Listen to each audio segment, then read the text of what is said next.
On our must-see list of Barcelona landmarks, Park Guell was top number 1, since what can be better for two kids after being forced to sit through a 4-hour flight than spending the whole day in the fresh air, free to jump, dance, walk, or run wherever they want.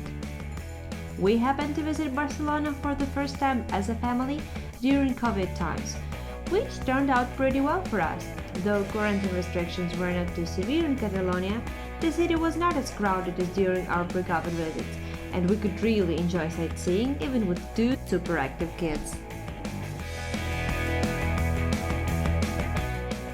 So once you're here, you will not be able to stop your kids anymore. While for a 1-year-old it was nap time, the 4-year-old enjoyed how spacious and sort of adventurous the park was. Since we used the side entrance, one of the first things we got impressed with was not the well-known symbol of the park, the lizard, but one of the viaducts. Antoni Gaudi, the main architect of the park, created those wide enough to fit the carriages. Originally, the park was a part of commercially unsuccessful housing site. Antoni Gaudi, after whom the park is named, intended to exploit the fresh air while away from smoky factories and beautiful views from the site to provide luxury houses. Gaudi's plans called for houses with modern conveniences such as running water, as well as facilities such as a market, a laundry room, a church, and a public square. But the project failed, the houses didn't sell, and the landmark was ultimately turned into a public space. Later, Gaudi even moved into one of the houses to attract investors, and that's where he'd lived till he died. Soon the house was turned into a museum, but these days it is closed to the public. As practically all of Gaudi's masterpieces, the whole idea of the park was inspired by nature. That explains why there are no straight lines. The walls and columns of the viaducts, for example, were intended to imitate trees. As you can see, those are perfect to take a little break from running and practice your climbing skills. As the park was planned and constructed over 100 years ago, it is not as perfectly fitted for a baby stroller as present-day Barcelona. So you should be ready to do some lifting and carrying if you intend to visit all the corners of the park.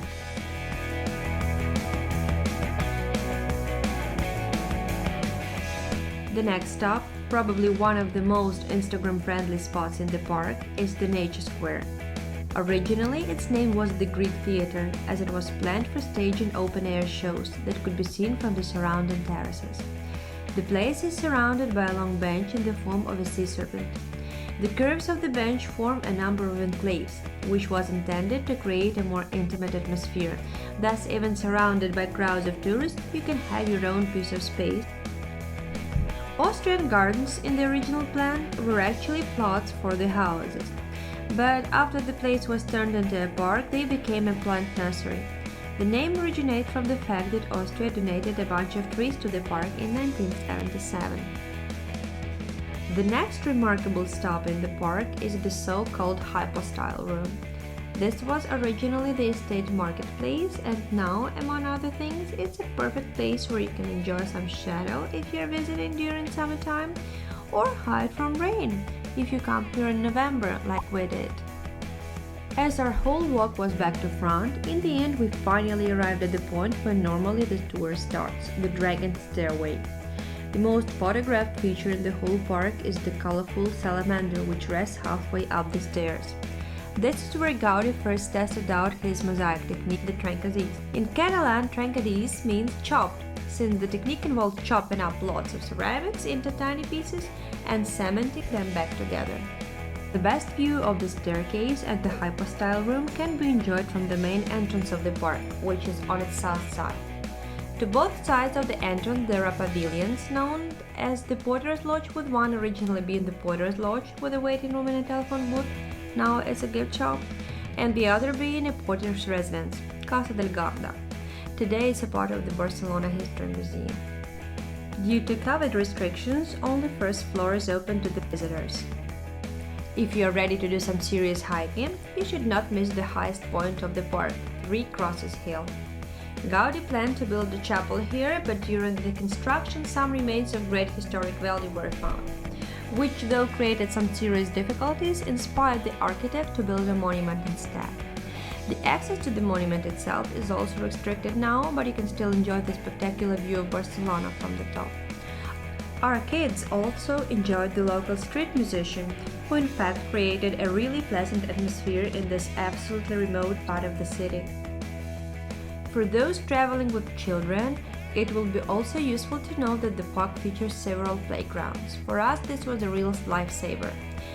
Taking a break for half an hour helped our kids have a little fun of their own, while we could relax with a cup of coffee watching them play.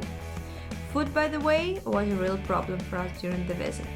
The only restaurant on the estates offered pretty poor choice. The food was unhealthy and not really tasty. Our kids stayed really hungry, so next time we visit the park, I'll make sure to take lunch and we'll have a picnic somewhere in the Austrian gardens. But if your kids aren't as big as ours, you can probably have a snack here. So, is it doable with the kids? My answer is totally. We really enjoyed our time here. We did miss some spots in the park, but not because they were too hard to visit with kids as active as ours, or inaccessible for a baby stroller, but mostly due to COVID restrictions. We definitely recommend this place for a family day and are looking forward to coming back here when the pandemic is over.